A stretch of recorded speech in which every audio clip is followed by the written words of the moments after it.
Hello students, in today's lecture we will discuss about the constraints. देखिए constraints क्या है। जो भी सेट ऑफ कंडीशन एक सिस्टम ओबे करता है उसे constraints कहा जाता है। ठीक है, आई विल रिपीट इट कि सिस्टम किसी भी सिस्टम के थ्रू जो कंडीशंस का सेट, जो कंडीशंस ओबे की जाती हैं उन्हें हम कंस्ट्रेंट्स कहते हैं। अब इसके एक एग्जांपल लेते हैं। जैसे फॉर एग्जांपल हमारे पास 3 पार्टिकल्स हैं, ठीक है, और 2 कंपार्टमेंट्स हैं। 3 पार्टिकल्स को 2 कंपार्टमेंट के अंदर डिस्ट्रीब्यूट करना हो तो वैसे तो इसके पॉसिबल जो कम्बिनेशन बनेंगे वो हमारे पास बनेंगे, इसकी जो मैक्रोस्टेट्स बनेंगी वो बनेंगी या तो 3 के 3 पार्टिकल्स फर्स्ट कंपार्टमेंट में आ जाएं, सेकंड कंपार्टमेंट खाली हो, या फिर फर्स्ट एम्प्टी हो, सेकंड में सभी पार्टिकल्स आ जाएं, या फिर 2 पार्टिकल फर्स्ट में आ जाए, 1 पार्टिकल सेकंड में आ जाए, या फिर 1 पार्टिकल फर्स्ट में आ जाए, 2 पार्टिकल सेकंड में आ जाए। यही पॉसिबिलिटीज़ है, इसके अलावा तो कोई पॉसिबिलिटी नहीं है 3 पार्टिकल्स को 2 कंपार्टमेंट के अंदर डिस्ट्रीब्यूट करने की। ये मैक्रो स्टेट्स हैं। ओके, बट अगर मैं ये कंडीशन अप्लाई कर दूँ कि कोई भी कंपार्टमेंट खाली ना रहे, इस टाइप से इनको डिस्ट्रीब्यूट करना है, तो आपके पास फिर सिर्फ ये 2 मैक्रो स्टेट्स बचेंगी, 2 1 1 2, क्योंकि 3 0 0 3 के केस में तो एक कंपार्टमेंट एम्प्टी है। और कंडीशन कौन सी कंडीशन की बात कर रही हूँ कि कोई भी एम्प्टी ना हो। तो इट मीन्स जब हम इन दोनों को लेके चलेंगे वो कंडीशन के अकॉर्डिंग है, तो इट मीन्स हमारी जो ये कंडीशन हमने अप्लाई की है कि कोई कंपार्टमेंट खाली ना हो, इसे हम कंस्ट्रेंट्स कहते हैं इस कंडीशन को। और जो स्टेट्स हमारे जो कंस्ट्रेंट्स अप्लाई किया गया है उनको फॉलो करती हैं, या हम कह सकते हैं कि जो गिवन कंस्ट्रेंट के अंदर जो स्टेट एग्जिस्ट करती है वो तो होती है एक्सेसिबल स्टेट्स, एक्सेसिबल स्टेट। तो इस केस में हमारी एक्सेसिबल स्टेट जो होगी वो है 2 1 एंड 1 2, कि जिसमें हम ये कह रहे हैं कि कोई भी दोनों में से एक भी कंपार्टमेंट खाली ना हो। तो ये 2 मैक्रो स्टेट्स इसको फॉलो कर रही हैं, ये स्टेट इस कंडीशन को ओबे कर रही हैं, तो ये एक्सेसिबल स्टेट्स हुई। इनएक्सेसिबल स्टेट्स जो होती हैं, इनएक्सेसिबल स्टेट वो स्टेट होती हैं जो गिवन कंस्ट्रेंट्स, जो भी हमारे पास कंस्ट्रेंट्स दिए होते हैं उसमें एग्जिस्ट नहीं कर सकती, उनके रेफरेंस में जो एग्जिस्ट नहीं करती। जैसे इस कंडीशन के लिए कौन सी एग्जिस्ट नहीं कर रही, 3 0 0 3, तो ये हमारे पास क्या हुई फिर इनएक्सेसिबल स्टेट्स। ओके, अब हम बात करेंगे कि 2 कंपार्टमेंट के अंदर n पार्टिकल्स को कैसे डिस्ट्रीब्यूट कर सकते हैं हम, उसके लिए मतलब macro states and micro state कितनी होंगी वो देखते हैं। देखिए ये n पार्टिकल्स हैं, 2 कंपार्टमेंट्स हैं, तो मान लेते हैं कि कोई पार्टिकल्स पे रिस्ट्रिक्शन नहीं है, कोई कंडीशन नहीं लगाई कि हर कंपार्टमेंट में कितने भी पार्टिकल हो सकते हैं, तो कोई कंडीशन हमने अप्लाई नहीं की, कोई कंस्ट्रेंट सिस्टम फॉलो नहीं कर रहा, कोई कंस्ट्रेंट्स अप्लाई ही नहीं किया सिस्टम पे हमने।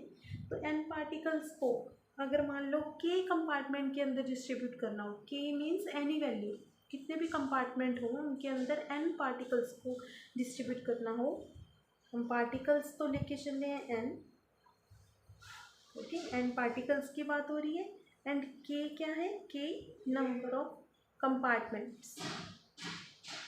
ओके, तो इसके जो टोटल वेज होंगे डिस्ट्रीब्यूट करने के वो हमारे पास होंगे k raise to power n।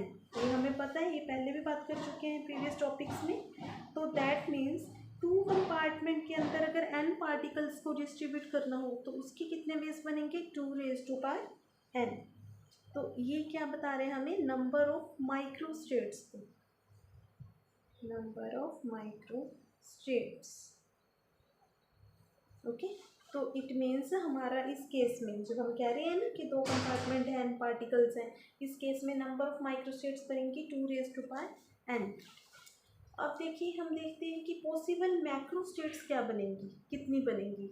मैक्रोस्टेट्स के लिए पहले कम्बिनेशन बना के देखते हैं। जैसे 2 कंपार्टमेंट है, n के n पार्टिकल फर्स्ट कंपार्टमेंट में आ सकते हैं, सेकेंड कंपार्टमेंट एम्प्टी हो सकता है, या फिर फर्स्ट एम्प्टी हो सेकंड में सारे हो।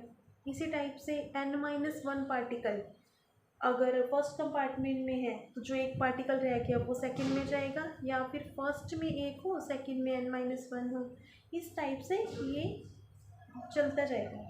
ठीक है, तो टोटल ये अगर इनको काउंट करेंगे ना हम, आप एक छोटा सा एग्जांपल लेके इसकी काउंटिंग करके देख सकते हो। तो ये हमारे पास जो टोटल वैल्यूज़ बनेंगी ये हमारे पास जाएंगी n+1 तक। तो total number of macrostates, total number of macrostates जो इसमें होगा दैट विल बी n+1। अब हम बात करेंगे टोटल नंबर ऑफ अरेंजमेंट्स की।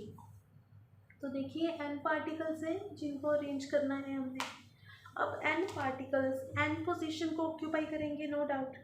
ठीक है, फर्स्ट पार्टिकल के पास n पोजीशंस हैं ऑक्यूपाई, मतलब n पोजीशन में से कहीं भी आ सकता है वो फर्स्ट पार्टिकल जो है, तो उसके पास कितने ऑप्शंस हुए, n।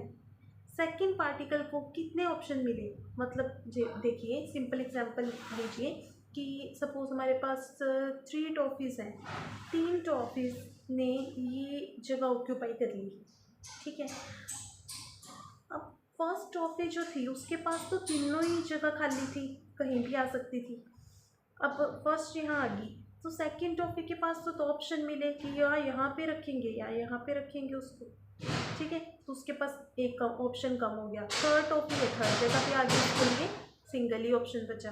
तो उसी वजह से हम इसको कैलकुलेट करेंगे कि n पार्टिकल्स की बात हो रही थी, तो जो फर्स्ट पार्टिकल है उसके पास तो n पोजीशंस है, सेकंड पार्टिकल के पास n-1 पोजीशन बचेंगी।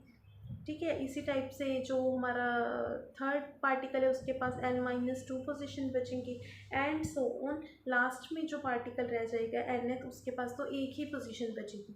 तो ये टोटल हमारे पास जो ये वैल्यू बनी है ये क्या शो कर रहे हैं, n फैक्टोरियल को, ये n फैक्टोरियल है। और n फैक्टोरियल का मतलब क्या हुआ, np n मतलब परमुटेशन, कम्बिनेशन है ये n पार्टिकल्स का। तो n पार्टिकल्स को अरेंज करने के टोटल वेज कितने होते हैं, npn, और we can say n factorial. अब हम बात करेंगे थर्मोडायनेमिक प्रोबेबिलिटी की, कि किसी भी मैक्रोस्टेट की थर्मोडायनेमिक प्रोबेबिलिटी जो है वो हम देखेंगे अब कैसे निकालें। देखिए हमने प्रीवियस टॉपिक में एक फॉर्मूला डिराइव किया था कि total number of arrangements is equal to the meaningful arrangements into meaningless arrangements. जो मीनिंगफुल अरेंजमेंट्स होती हैं वो थर्मोडायनेमिक प्रोबेबिलिटी बताते हैं किसी भी मैक्रोस्टेट की। तो हमें थर्मोडायनेमिक प्रोबेबिलिटी चाहिए, दैट मीन्स हमें मीनिंगफुल टर्म्स चाहिए, मीनिंगफुल अरेंजमेंट्स चाहिए। तो मीनिंगफुल अरेंजमेंट क्या होगा फॉर्मूला के according, total number of arrangements upon meaningless arrangement, यही होगा।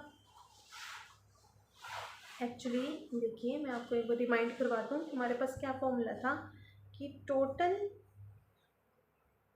Number of arrangements is equal to meaningful arrangements into meaningless arrangements, ये फॉर्मूला था। जो मीनिंगफुल अरेंजमेंट्स हैं ये थर्मोडायनेमिक प्रोबेबिलिटी को बताती है। तो थर्मोडायनेमिक